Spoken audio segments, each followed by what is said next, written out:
Hello everyone and welcome to this afternoon's webinar. I'm Jim Anderton, Director of Content here at engineering.com. You know, today's tension fabric structures, well, they have the same capabilities as traditional buildings, along with lower life cycle costs and an expedited construction schedule. Engineered fabric structures provide multiple benefits for many applications, from warehousing to industrial production, while making a unique statement. Today's webinar, sponsored by Legacy Building Solutions, draws on over a century of experience designing, engineering, manufacturing, and building fabric structures for buyers ranging from small business owners to sports teams to Fortune 100 corporations. This webinar will give you a critical understanding of how this new technology has modernized tension fabric structures. Today's speakers are Dwayne Munch. He's licensed in 25 states and 5 provinces, and he oversees the engineering department, where he's vested with the responsibility of providing engineering analysis, technical expertise, detailing, customization, and retrofitting of fabric membrane structures. Our other speaker is Matt Van Scoy. He's structural sales manager, and he details client project specifications with Legacy's design team and engineers. And Matt's customers include international companies in the energy, remediation, agriculture, and mining sectors. Now, just a reminder to attendees is that on your console, you'll see a panel that will allow you to key in questions. I encourage you to do so. There'll be a Q&A period at the end of the presentation, which will be moderated by myself. So as questions occur to you, please go ahead and key them into the console, and we will take them up in a Q&A format at the end of the presentation. Dwayne? Thanks, Jim. Tension fabric structures have been used for thousands of years as lightweight, portable shelters offering protection from the elements. The basis for any fabric structure is flexible material stretched tightly around and secured to a frame. This simple and efficient design has been used for millennia, although the materials and building design principles have changed greatly in recent years. Today's tension fabric structures are designed with state-of-the-art engineering methods and materials, including a weather-resistant outer cover. These materials and techniques have made fabric structure design considerations similar, if not identical, to traditional buildings. However, fabric structures have their own unique advantages, including expedited construction and portability. As technology evolves, engineers and architects are becoming more creative with their designs. This design flexibility opens up a whole new range of uses for fabric structures. Today, their applications range from simple storage sheds to emergency shelters and large-scale music and sports stadiums. Before we go much further, it's important to understand the differences between tension and tensile buildings. In a tensile building, the fabric is like a sail, with fabric attached to a secure mast or pole. From there, the fabric is arced in whatever form is desired. Tensile fabric buildings have extremely flexible design, typically using curves and peaks. In contrast, tension is a force that is transmitted through each end of a member, such as a cable or wire, when it is pulled tight. Fabric in tension is used to create a smooth, flat surface, such as a roof or wall. This design is ideal for shedding water, snow, or debris that may accumulate. Tension fabric buildings have a traditional building shape. The design of tension buildings is limited only by the strength of the building frame. In this webinar, we will be focusing on tension fabric buildings.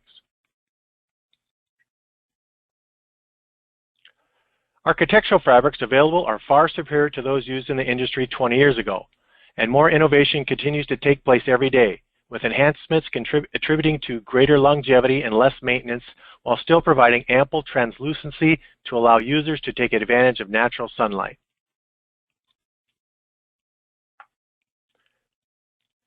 PVC fabric is durable and relatively heavy.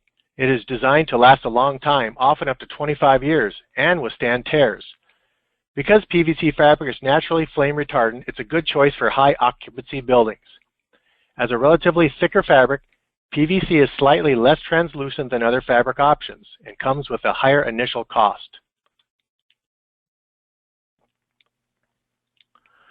Like PVC, PE fabric is made of a woven inner layer called scrim that is sandwiched between 2 layers of plasticized coating. The coatings also contain UV inhibitors and often a fungicide to help keep the building clean.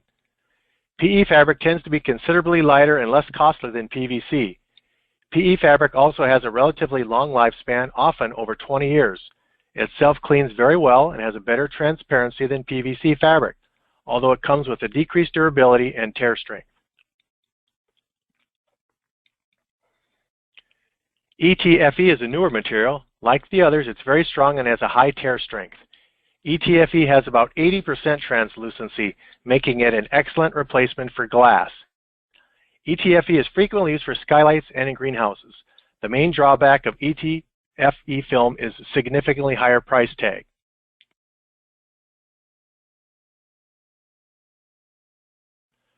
No matter which type of fabric you choose, the building will have several advantages compared to steel cladding. Flexible fabric has a weather-tight sealed seams with no gaps or penetrations in the fabric to introduce leaks or drafts. Fabric is also relatively inexpensive to replace, costing as little as $2 per square foot. You can expect fabric cladding to last up to 20 years or more, even in corrosive environments that would cause steel to corrode in as little as 5 to 10 years. In the fabric building industry, there are many different types and designs of structures. Depending on the frame type, design options range from simple large-scale bulk storage structures to complex world-class sports arenas and casinos. Different manufacturers use different framing techniques, all of which have their own advantages and disadvantages. The most basic frame option is single tube arches. These are single half-circle tubes that usually span 4 to 6 feet on center. Single tube arch buildings are most useful for projects with smaller spans, approximately 10 to 30 feet. Some common applications use temporary shelters or covers, such as outdoor carports. These buildings are inexpensive, lightweight, and very easy to assemble and disassemble.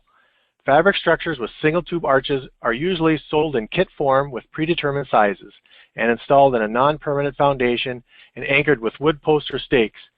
These buildings are generally not engineered for environmental loads.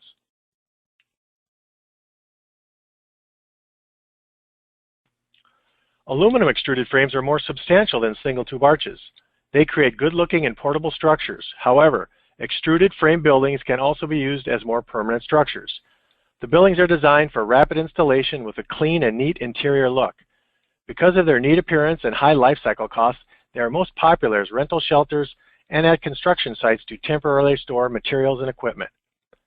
Aluminum is limited in terms of its ability to handle wide spans and environmental loads, which limits the potential uses of the buildings as more permanent structures.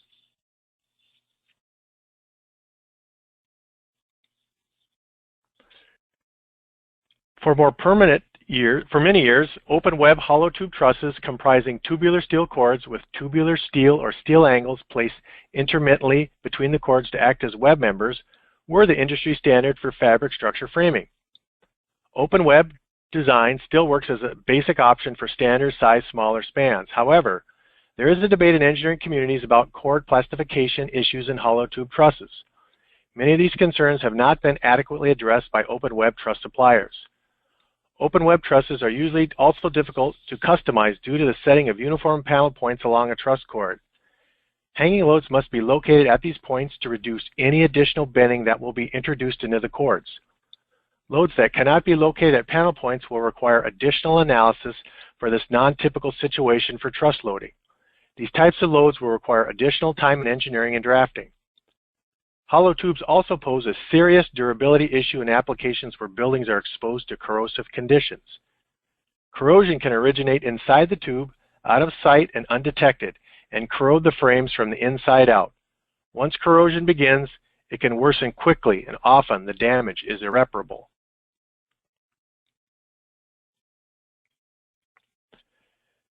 The newest type of fabric building uses rigid steel frames. Legacy introduced this game-changing innovation in 2010, and it has rapidly become the go-to design of choice for many reasons. Some of the popularity is because there are many flexible design options and building solutions, and the frames can be used on structures that require large spans over 300 feet wide. Like all rigid frame buildings, legacy structures are designed and tested through a combination of sophisticated finite element analysis software and manual quality checks. The software allows designers to customize the work, make changes easily, provide timely estimates, and create sound design proposals and solutions. Rigid frame buildings are not vulnerable to internal corrosion and can be used in a wide range of structures, including occupied buildings like offices, casinos, retail outlets, ski lodges, tennis courts, hockey, soccer, volleyball, and more.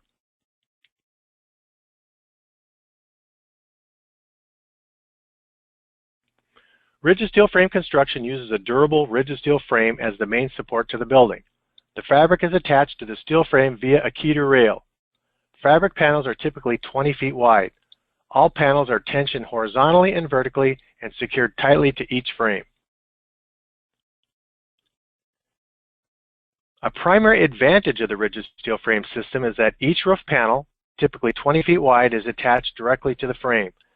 This is in contrast to the monocovers often used on truss buildings, where the fabric is attached only to the end frames, putting excess stress on the end frames.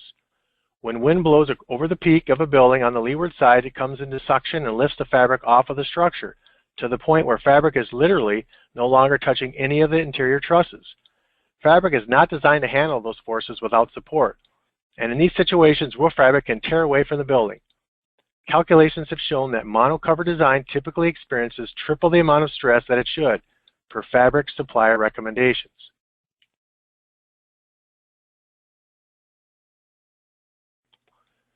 The attachment of the fabric to the frame is another critical building component. The integrity of the building is only as strong as the system connecting the fabric and frame. Legacy Building Solutions uses a patented method to attach the fabric to the frame.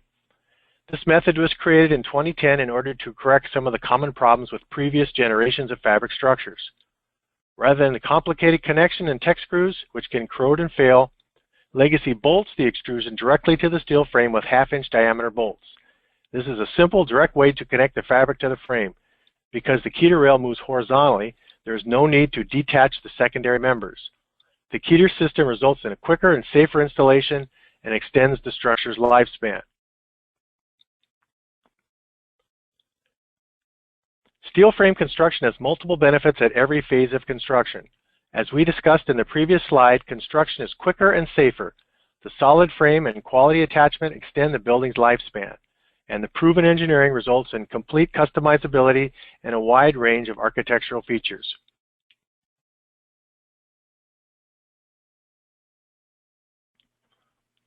While fabric is often selected as a building material because of its corrosion resistance, translucency, or other benefits, protection for the metal components and framing of the building must be considered as well. A number of coating options are available to meet the appropriate needs for a given building's environment.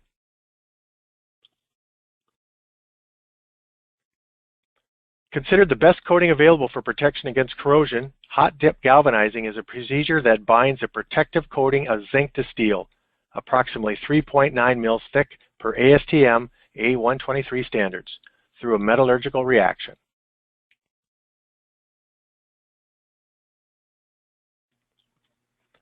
Another option is inline galvanizing, which is a coating of zinc and chromate with a clear polymer top coat, also known as gator shield. Inline galvanized tubes are treated before the trusses are welded. During the welding process, the gator shield coating is burned off the inside and outside of the tubes. This leaves the welded areas, the most important areas to protect, extremely vulnerable to corrosion. This shows why it's important to hot dip galvanized steel after it's manufactured.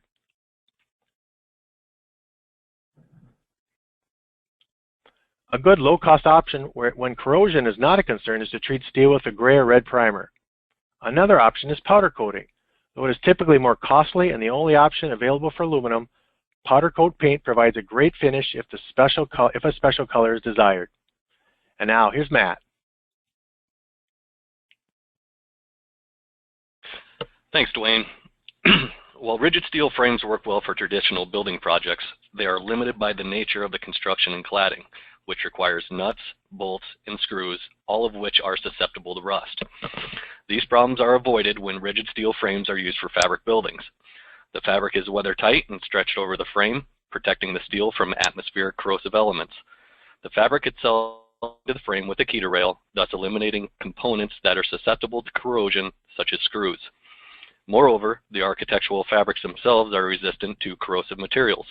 For example, fertilizers, salts, or other chemicals used for road maintenance that are commonly housed within a fabric building. While moisture can be a problem with the fabric building's interior, proper building ventilation will keep the interior dry. Fabric buildings on rigid steel frames also have reduced construction time and cost. Fabric structures require 0.02 to 0.03 man-hours per square foot, while steel sheeting requires 0.04 to 0.07 mans per square foot. More efficient installations usually result in lower overall project costs. The rigid steel frames are strong and versatile, allowing the use of alternative wall cladding such as steel, FRP panels, concrete, or brick to enhance the usability of the interior space. Rigid steel frame fabric structures also have advantages when it comes to ongoing maintenance costs. The fabric itself is very energy efficient and usually results in a more airtight building than traditional construction. Unlike steel sheeting, fabric is naturally non-conductive, keeping the interior cooler on hot days and warmer on cool days. For example, a building constructed of steel sheeting will retain the heat from the sun for many hours after sundown. The higher albedo of fabric will naturally reflect the sun's heat, thus keeping the interior space cooler in warm weather. In cold temperatures, steel will conduct the cold temperatures into the building, but fabric will not, thus keeping the interior warmer. Fabric structures can be 10 degrees Fahrenheit warmer on relatively cold days and almost 10 degrees cooler on most hot days. This means considerable cost and energy savings when it comes to heating and cooling the interior of the building.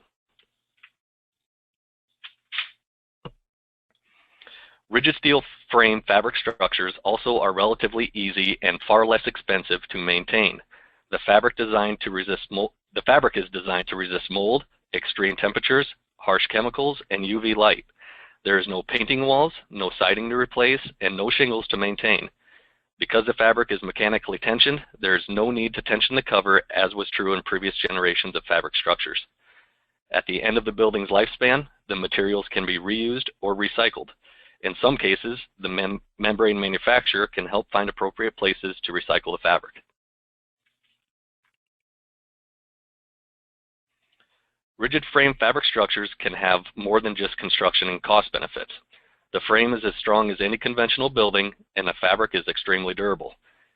Engineered tension fabric buildings are designed to handle the same loads as traditional buildings when it comes to snow, wind, and seismic activity, as well as collateral systems inside the building. While the materials commonly used in conventional buildings are heavy, rigid, and in compression to achieve structural integrity, lightweight fabric has the benefit of nearly limitless design options while still being strong, durable structures. As we discussed, there are different fabrics to meet customer needs, but the critical design element is the strength of the frame. These frames are designed to withstand extreme loads, and the strength is independent of the fabric.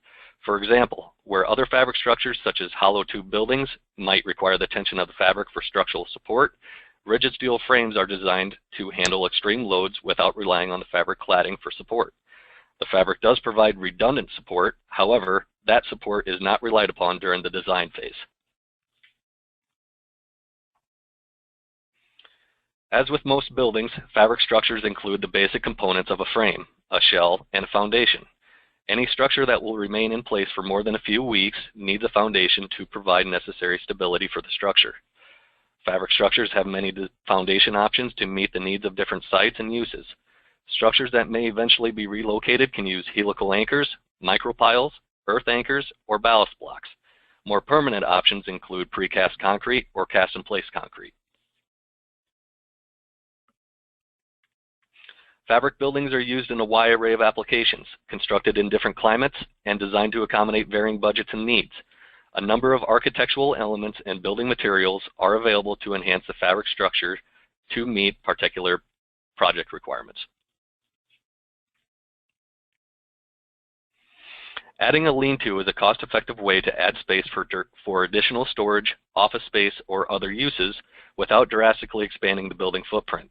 Lean-tos are easily incorporated into the rigid frame building design. Eave extensions or overhangs can increase the aesthetic appeal of a fabric building while also helping to shed water and snow away from the structure. Most other fabric structure manufacturers can't add overhangs because a single panel is pulled over the roof and the walls. With Legacy's patented attachment system, the roof, walls, and soffits are individually constructed and tensioned for a secure, longer-lasting fit no matter the building shape. Overhangs are a common source for air intake. Combined with peak exhaust vents, this creates adequate passive airflow for many applications. Icebreakers are small triangular metal fixtures attached above the eaves at regular intervals. As the name implies, icebreakers break up chunks of ice and snow that slide from the rooftop into smaller cubes, preventing larger sheets from striking objects below. Icebreakers are available in different sizes and spacing, depending on the anticipated snow load. The curved or hoop shape of older style fabric buildings leaves no option but for rainwater to run down the sides. With conventional rigid frame design, gutters and downspouts can be added to direct water off of the roof and away from the structure. This prevents pooling around the base of the structure and helps protect the structure and the area around the foundation. Gutters and downspouts can also be designed in conjunction with drainage systems that direct water into cisterns. The straight sidewalls associated with Legacy's rigid frame design allows any type of door or fenestration to be added anywhere on the fabric structure. Large doors and multiple doors are available to allow safe access and egress by personnel and equipment. Jack beams are used to create extra wide openings for equipment access on building sidewalls. Adding an interior fabric liner can enhance a building's aesthetics, hiding the frame and insulation from view. They also serve a practical purpose, especially when storing corrosive materials such as salt or fertilizer by keeping corrosive matter and dust from coming in contact with the steel frame. For storing corrosive materials, liners are very effective because they seal the building from the inside out. Equipment loads affixed to the structure's frames in Legacy buildings are calculated into the roof load specifications. Building framing can easily be engineered to support sprinklers and fire suppression systems, conveyor systems, overhead cranes, and the materials they carry. In commodity storage applications, buildings can be engineered to account for the pressure of material pushing out against the sidewalls.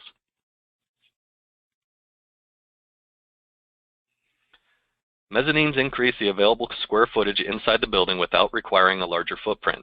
Mezzanines are common in sports buildings for spectator viewing and in entertainment buildings as additional seating areas.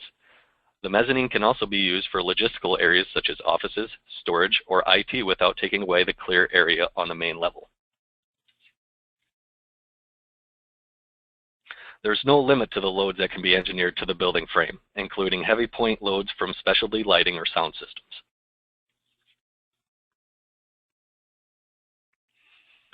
The design flexibility also makes it easy to integrate a new fabric structure with existing buildings. Using conventional cladding or colored fabric helps the building blend in with surrounding structures. The new building may also be attached to an existing building. If the fabric structure is shorter than the connected building, the fabric building will be designed to support the additional snow load as required per code. Structural fabric itself provides a considerable ambient natural light inside the structure. While some structures are designed to include windows, the fabric itself offers up to 12% translucency. The interior space can get the equivalent of 500-foot candles on a sunny day, more than the recommended 75 to 100-foot candles necessary for indoor tasks. This results in impressive energy savings as well as a pleasant work environment. In insulated buildings or buildings using less translucent fabric, adding a fabric skylight increases the amount of diffused natural light. The skylight is simply an uninsulated area created using the same fabric as elsewhere in the structure. The skylight will provide plenty of glare-free natural light without leaks.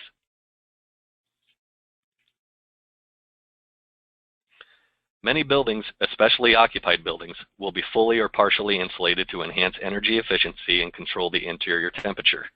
The most common insulation type is fiberglass bats ranging from R19 to R30. The insulation is applied in a way that does not compromise the R value. Skylights are available to add natural light to an insulated structure. Fabric has lower thermal conductivity to better maintain the interior temperature. HVAC systems are also available, and the HVAC system load is accounted for during engineering. Sustainability of the structure can be increased by adding alternative energy sources, including traditional solar panels and thin film solar cells to the roof.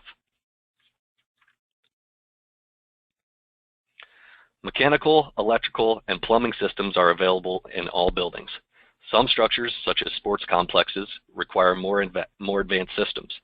The MEP system must be considered in the engineering phase in order to engineer for loads and insulate to keep pipes from freezing.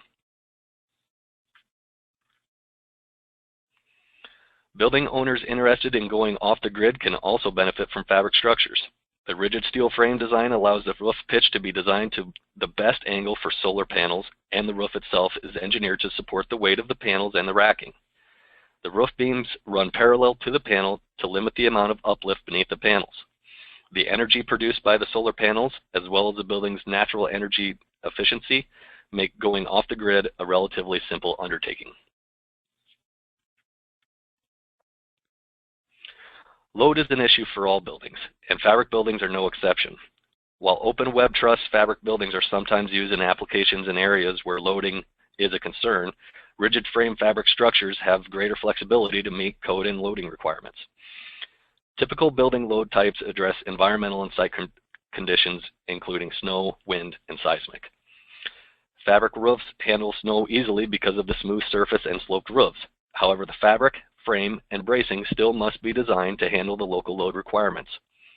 Another consideration with snow load is the thermal factor of the building. This factor relates directly to the structure's year-round interior temperature, which in turn will impact the calculation of the roof snow load. Wind loads ensure that the building is stable during prolonged or extreme wind events. Site conditions and foundation types are also factored into wind load calculations. In earthquake-prone areas, seismic load considerations are critical. Site conditions and structure use also present certain design challenges and introduce other load considerations.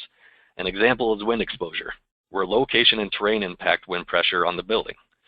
A structure in an open area is more exposed to the wind than areas that have tree covers, hills, or other buildings.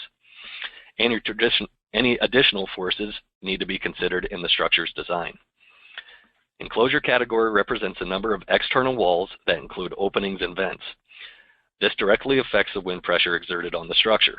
These buildings must meet the codes and design for wind pressure changes associated with the specific enclosure category.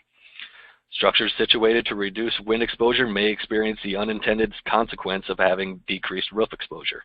Where snow is an issue, wind doesn't naturally remove snow from the roof. Increased snow load must be considered in the design.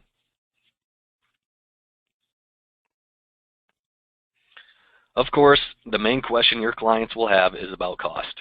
Because each building is customized, there's no way to provide a blanket cost estimate. However, there are a few factors that will help determine the feasibility of a fabric structure or steel frame. Projects that require smaller spans don't benefit as much because of the cost of technology is high and the lead times can be longer than with comparable aluminum structures. However, the added design flexibility makes rigid frame structures a more comparable option for buildings requiring a high level of customization or specialty features. To demonstrate some of the versatility of these structures, here are some examples of completed projects. This concert and event center for a casino in Edmonton, Alberta is connected to an existing structure via a sealed corridor. Legacy acted as a construction manager for this project, completing the construction of the building and overseeing the subcontractors employed for finishing work. The second floor VIP area, stage, LED lighting system, and lean-to all added loads to the building, which was constructed to replace an under-engineered fabric structure.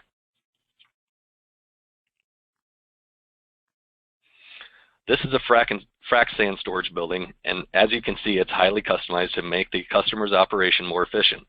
They requested options such as separate lean-tos for loadout, maintenance and operations, ventilation, and an attached conveyor to connect to rail cars. Because this building is in a location where they have very long daylight hours in the summer, the fabric cladding saves a significant amount of money that would otherwise be spent on lighting.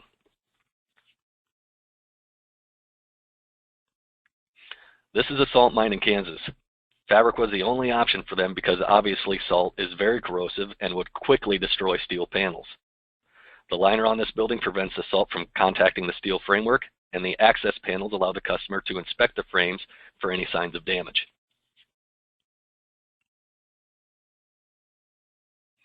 One of the largest indoor tennis centers in the country, the Oklahoma City Tennis Center at Will Rogers Park, has 6 indoor courts. Everything was designed to meet USTA standards, and the white liner reflects the LED lighting to magnify the lighting available on each court. This building is designed for a high occupancy and has a quiet climate control system for year-round tennis events and tournaments.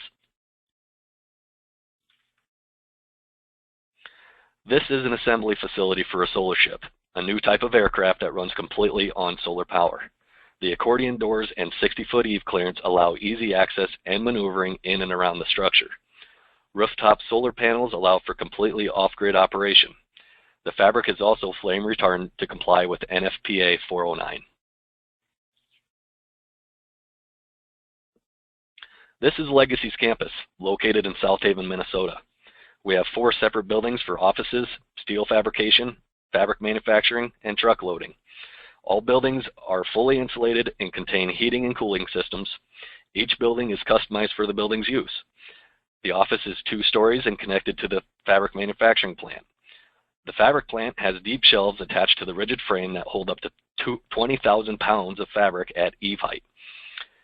The truck shop has multiple overhead doors, an overhead crane, and extended eaves for dry loading. The steel fabrication plant has 5 overhead cranes to move the steel components from one area to another. In conclusion, the advantages of traditional solid steel frames are well known within the construction industry. Fabric cladding comes with its own advantages, especially when it comes to construction time in an interior environment. By combining the design flexibility of the steel frame with a tension fabric membrane, your clients can get the benefit of both building types and combine them in new and innovative ways.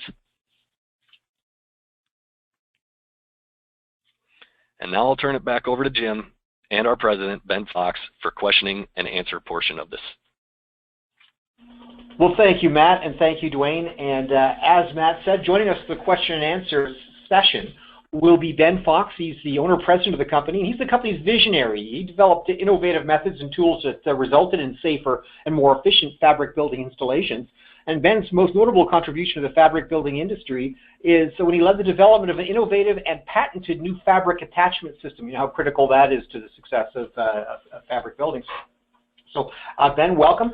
I will be hosting the questions. I'll be asking the questions to the 3 of you, so please go ahead and feel free. And just a reminder to panelists, individuals who are watching the webinar, is that this webinar will be available for view again on engineering.com after the close of our session here. And also, right now on engineering.com is a feature article entitled Why Your Next Industrial Structure Should Be Fabric, and that's available right now on www.engineering.com. So quick off the questioning, let me ask the panel right off the top. Are fabric structures suitable for earthquake-prone areas, say San Francisco? I know that you brought up the notion of seismic loads, and it's topical right now with what's just happened in South America. Well, hello, everyone, and thanks for the introduction, Jim. Yes, fabric structures by nature are very, very good for earthquake-prone areas because the cladding by itself is obviously very flexible compared to steel cladding or brick and mortar, for example. Dwayne, maybe you can shed some more light on the structure itself, the steel framing itself, regarding seismic activity? Yeah, of course, with the rigid steel frame systems, they're really no different than any other metal building company you have as far as their determining forces and things like that. We have the advantage, of course, that the fabric is so light and, as Ben said, so flexible that we account for those forces, of course, into the bracing and of course, our lateral bracing on our rigid frames as well. So the engineering behind it is really no different. It's just that we're dealing with a lot smaller dead loads typically than most buildings. Thanks, Dwayne. Okay. And next question from the floor. And there's a question about the width between frames. I know in many of the examples we've seen a significant width between those frames. Is that standard, or can that be customized by application? It can be completely customized by application, or just due to stock steel lengths, our preference is to typically stick around the 20-foot base spacing, but there are definitely times where a smaller base spacing is required, and there are other times where, for example, if they need a customer needs a wide door in a structure, we can certainly expand those base spacings wider if needed. We've got experience going up to about 35 feet in bay width, I believe.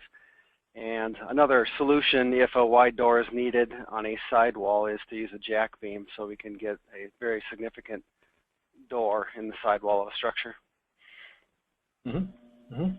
Now, in many of the examples we've seen, the spans are considerable. In many cases, the roof pitch is in some ways less than you might expect for a structure of this type. Is there a minimal nominal roof pitch for rainwater? And in terms of snow load, how much the roof pitches vary? Yes, our roof pitches definitely vary. Obviously, the less snow load there is, the more comfortable we would be with a flatter roof pitch. We've done, I believe, as low as a 212 roof pitch in areas with very low or very little snow load. Because obviously the roof pitch does help shed snow, which if just to keep the elongation out of the fabric. And obviously, as fabric building supplier, our specialty is very wide spans. That typically is where Legacy does very well in the industry. And mentioning snow load, of course, associated with snow are cold temperatures. And these structures, the fabric covering, it looks quite taut. I mean, is shrinkage a factor? Would it increase loads on the structure? And what does happen to the fabric in very cold temperatures? That's a good question, because when fabric gets cold, it definitely does want to shrink. Where the cold temperatures affect us the most is during the construction. Because when we're trying to install fabric at -40, for example, it can be very challenging as the panels will want to shrink, and it takes a lot of extra tensioning to get them to the right tension. So, but our experience though is once the fabric is under tension, that the strength of the steel framework does prevent that shrinking, and those are the fabric forces or fabric loads that we have to design our structure to handle. It's no different than the fabric forces or loads that wind or snow would apply to our structure as well. Mm-hmm. And in terms of environmental factors in the fabric, again, how about things like hail or light debris that might be blown around? Yeah, well, we have a lot of experience with that. I mean, we've done hundreds or thousands of structures that we've built over the years, and we've seen. I can think of one building that we've actually had to repair, and it was just a field repair for hail. For hail to damage the fabric cladding, it would have to be a very, very significant storm with very jagged and large hailstones. So for the most part, fabric structures have just performed very well under hail loads. Now, these spans fabric in this case, is this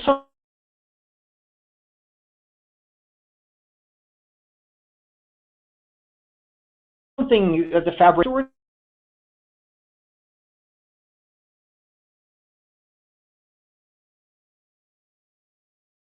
I mean, this is the Cree and if the design for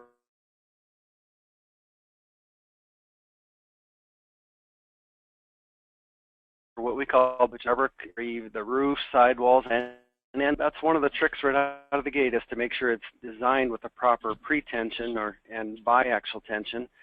And then the next step in this is how you install the structures, because it takes a team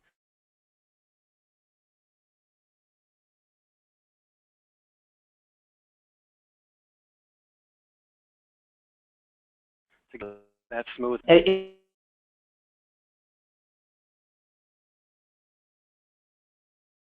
In terms of tension after.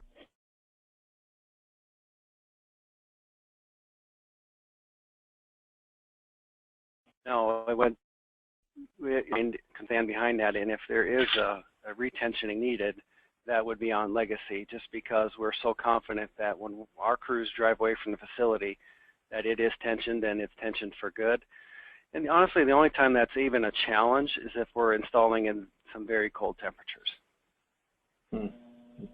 Now, in some examples we've seen, the spans are enormous. Some of those sports facilities, for example. Is it possible that this technology could be used for, say, an airplane hangar? Absolutely. Absolutely. We've, like the solar ship project we showed is an airplane hangar. I believe that door is 160 feet wide and about 50 feet tall. Does that sound right, Dwayne? That sounds right, yep. Yeah, it's a Wow. It's a good size hangar. We can certainly go larger than that as well. But yeah, definitely hangers are a good fit for the fabric building industry.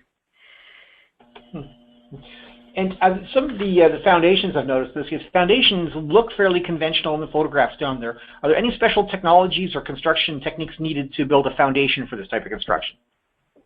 No, in general, I mean, the reactions that occur from our structure are going to be identical to a conventional structure. There's really no shortcuts. If other companies are saying, hey, build a fabric structure because you need less foundation, well, I would question that. Would you agree, Dwayne? Yeah, that's a frustration because we see a lot of guys who do that, and they make it seem like we don't require the same foundation that a typical metal building with steel cladding would require, but when in fact we do. So. Here's a question from the floor about certification and regulation. Are these structures to be considered under the International Building Code? Would this be a Type B? I'll let Dwayne answer 5? that one. Yeah, I think a 2B is very often, but it depends on end use on some of the buildings we have as well. They can fit into other categories, but it's something that we end up looking into that a lot. Usually architects handle those kinds of questions, but we've been forced to answer those questions as well. But I think 2B is the one most commonly used. Yeah. And a question from the floor about lateral sway. And the questioner asks, would seem the fabric covering would accept a fair amount of movement. Is under load at this point, how much can the structure move? Again, wind load, Dwayne, perhaps? I'll let you... Yeah, well, of course, in the design of any rigid frame, I mean, you've got deflection criteria that you're trying to maintain, whether it just be horizontal or vertical. Typical metal buildings are good for sway down the length of the building, longitudinally. You're going to have an H height over 60 is typically what they're going to limit them to, unless it's a crane building or if there's special seismic considerations. So, obviously, the taller your building, the more it can sway. But that's just something that you're going to see an MBMA criteria recommendation is H over 60. And of course, laterally, you're going to limit yourself by whatever the code requirements are in that direction as well. So, yeah. And if customers require more stringent loads or sway or limits on the sway, we can do that as well, right, Dwayne? Yes, I mean, again, it's adjustment to our software. Anytime we want to tighten up some criteria, make something more stiffer, or we want to increase bracing sizes or increase the number of brace bays, we can always cut down more deflection. All right. And in terms of insulation, here's a question from the floor about the insulation issue. Now, we saw some example of a large commercial structure in which the insulation provided very sort of a high arch, a high loft space. Yeah, could the structure be insulated in such a way that it would make a lower ceiling office type office construction? Is that possible? Sort of building within a building, I guess? Yes, it is possible. Obviously, it is easier and more cost-effective to just insulate within the framework, but there's certainly, we can offer a drop ceiling type of insulated structure, but it would definitely cost more. There are maybe other options to achieve the same effect, like by a lower roof pitch, for example, or literally a building within a building. So, like our office building is basically conventional materials framed out within the legacy building. Mm-hmm. And speaking of cost, I mean, cost, of course, is always the number one concern with any kind of structure like this. And how does the cost compare to a similar steel building? Yeah, we're competitive, obviously. I mean, it's going to vary by use and design and width and many factors, including if it's insulated and the doorways, etc. But we are competitive, especially when you consider the construction, because remember, the construction of a fabric structure, or especially a legacy fabric structure, is at least half, if oftentimes a third, the cost of a conventional building. So we many times become very competitive when you include the construction as a factor. And a question, how long does the covering last, the fabric covering? It's going to vary by the fabric type and the location. UV is definitely the biggest enemy of fabric structures. So UV degradation is what you have to watch out for. But typically even the lower quality fabrics will definitely exceed 20 years. And even the lower quality fabrics can do even better than that, especially in northern climates. And then again, if you get really high quality fabrics, we can definitely get north of that 25, even 30 years. Yeah.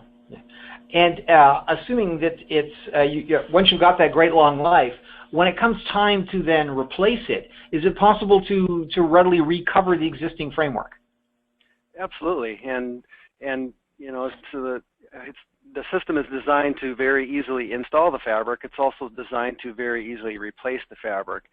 As for example, even if one roof panel is damaged, we can replace just the one roof panel or just one side panel, so we're not having to replace the fabric on the entire structure, which can be costly if there's human error. For example, if a loader or a tractor drives through the sidewall of a building, you can simply replace that panel rather than replacing very large sections of fabric on the structure. And would that repair, replace a panel, then it would be a panel removed at the junctions or at the joints, or would that repair be a bonded on patch of some sort? How would the panel replacement go? Well, if it's a small repair, we can definitely, you know, if it's literally feet by feet, you know, we can many times just do a repair with a hand welder and just a skilled guy who's got a lot of experience welding fabric. But if it's a larger tear or a larger failure, then it's just replacing that fabric panel. Typically, for example, our fabric panels typically, especially on the roof, are typically 20 feet wide, and sidewall panels are usually limited to around 100 feet long. So, you know, we're replacing a much smaller section at that point. Yeah. And although we talk about accidental punctures through there, but is it penetrations through the fabric to run things like utilities, for example, perhaps in retrofit? Is it possible to get a seal around those penetrations, or would you recommend going through the foundation? We go through the fabric all the time, and we've even guided customers how to do so as well. It's very similar to penetrating a steel roof, where you mount a rubber boot, for example, or a little subframe to create an opening. It depends on the size of the penetration or what you're trying to penetrate through the fabric. But we have experience with virtually every size and type, so we can definitely help with that. Mm-hmm. Now, we've talked about fabric sort of in generic sense down there a bit, and we know there's polyethylene, polyvinyl chloride. There are other materials out there. Could you comment, please, on the different types of fabrics, advantages and disadvantages? Well, like you said, there are a lot of different types of fabrics. The most common within our industry are the polyethylene and PVC. Polyethylene is typically 12 to 15 ounces per square yard. It's very lightweight. It's very cost-effective. It offers very good translucency. PVC fabrics are heavier, typically from 20 ounces up to 30 ounces. They are stronger, heavier, do offer a little less light translucency, but again, very, very high tear strengths, and will offer excellent longevity, especially for UV protection. And I have a question about fire ratings. Are there any issues with fire protection, insurance, that kind of thing? No, fabric structures in general, perform very well in that regard, and there's codes that we have to meet, and obviously we offer those fire-rated fabrics, and that is the vast majority of what we do are structures that are for assembly or that require fire-rated fabric. Now, one interesting example from the slide deck shows solar panels mounted on top. And that would imply perhaps a need for human beings to go up there and do some inspection or service down there. Is it okay to walk on these roofs? Is there any safety issues involving that? No, absolutely. You can certainly walk on the roof. You obviously have to be wearing a harness and have an OSHA-approved safety plan to be doing so. But the fabric is certainly strong enough to handle a human being, and we've even performed a demonstration where you can pick up a half-ton pickup truck on the fabric. So the fabric itself is probably a lot stronger than most people realize. Now, several of the popular applications I see are large athletic structures. The indoor tennis complex in Oklahoma City being a notable example. It's in terms of climate control, heating and cooling those structures. Does the HVAC designer have to consider the fact it's a fabric structure, or is it strictly a matter of the interior volume, regardless of the construction method? What we are learning more and more is that they do need to consider it as a fabric structure, because fabric structures in general are far more airtight than conventional structures. So for example, when they're a typical structure, they might allow for, I think it's like 15% air leakage, and with us they're finding that number to be significantly less. So which obviously is an advantage, because the more airtight your structure is, the better it's going to perform in terms of saving you dollars for heating and cooling. So yes, we will definitely be bringing that up to, for all future customers, to definitely account for the fact that our buildings are virtually airtight. The only areas where you're going to have air leakage is around doors and windows and other penetrations. And several examples we've seen in the slide deck as well show conventional buildings mated to fabric structures, and fabric structures as additions or add-ons. Is at the interface between the buildings at this point, how do you connect the two buildings? There's several options for that. Typically it comes down to a fabric flap that is welded onto the fabric structure and then secured to the conventional materials. There are other ways to do that by literally just flat barring or securing our fabric panels directly to those materials, but it's typically done with a little transition flap that allows it some flexibility if the buildings are swaying, for example, to just allow some flexibility there and keep it watertight long term. Now, Ben, you mentioned that it's a panel type of construction technique. Is that longer or more difficult to do than a monocover attachment, a monocover structure?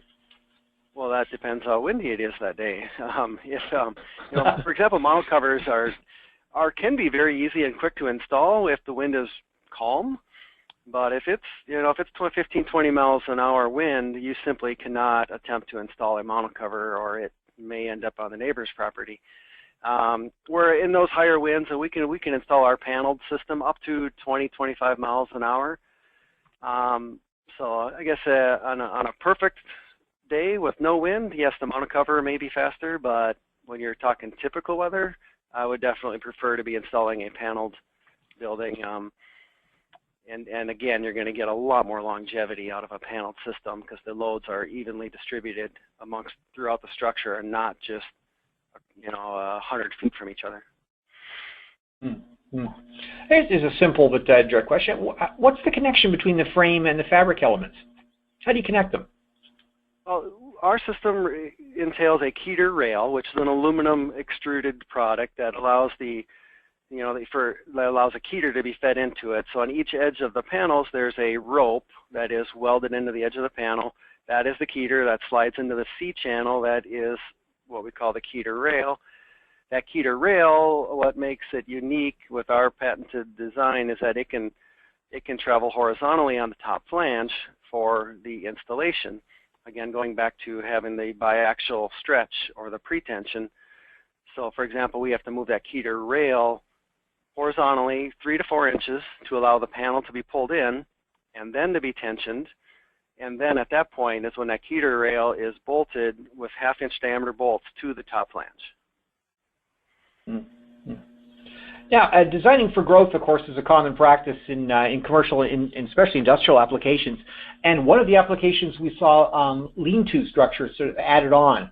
Is that the lower cost way to increase your volume and area, or is adding length to the structure the better way to go? I'm sorry, did you say adding length?